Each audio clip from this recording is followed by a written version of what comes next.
Measuring body composition, which consists of the amount of fatty tissue, muscle tissue, and bone present in the body, can provide valuable information for determining overall health status. However, obtaining accurate measurements can be difficult and expensive.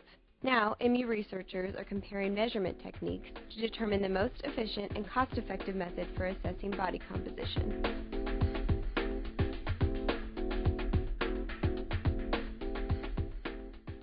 My interest came about is that nobody's ever used this technology for body composition assessment.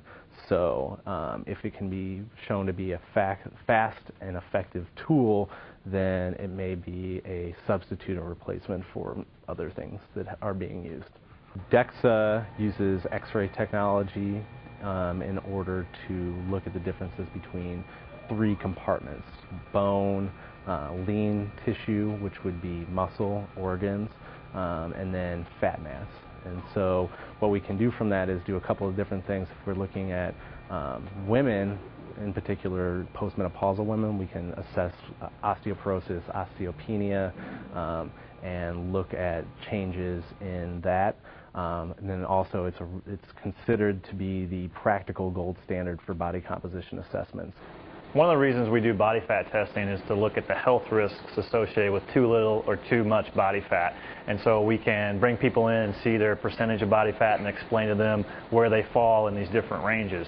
And so it's important that we have accurate methods to assess body fat percentage, and that's what we're doing with this study. We're actually looking at a new technology that's out there and comparing it to the Bod Pod and comparing it to our Dexa, which is kind of the new gold standard method of body composition assessment, to see if this new technology called the 3D body scanner is accurate at measuring body fat percentage. So with each method of body composition assessment, there's error associated with them. So it's really an estimation. The only way we'd really know how much body fat somebody had would be to go in and do a dissection, and obviously we can't do that. So each technique has error. With the Bod Pod, it's about 2%.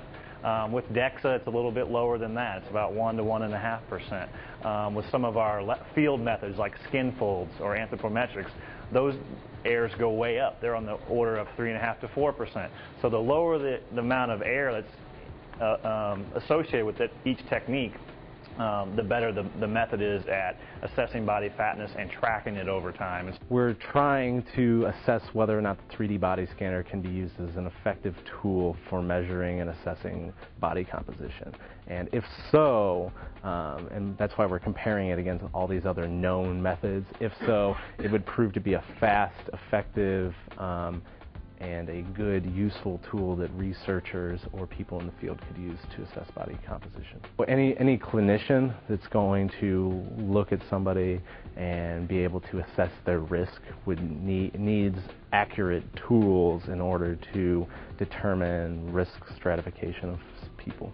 Because fat it's an active organ system, so it's an active system in your body, and the more fat that you have, the more effect that it can have versus just body weight as a measuring tool. So looking at somebody and just saying, okay, you weigh 200 pounds, well, we could have two people that weigh 200 pounds, but one person have 30% body fat, one person have 10% body fat. The person who's 200 pounds and 30% body fat has a lot higher risk, or they are at risk for certain diseases, chronic illnesses and things like that, that maybe the person that's 10% body fat isn't.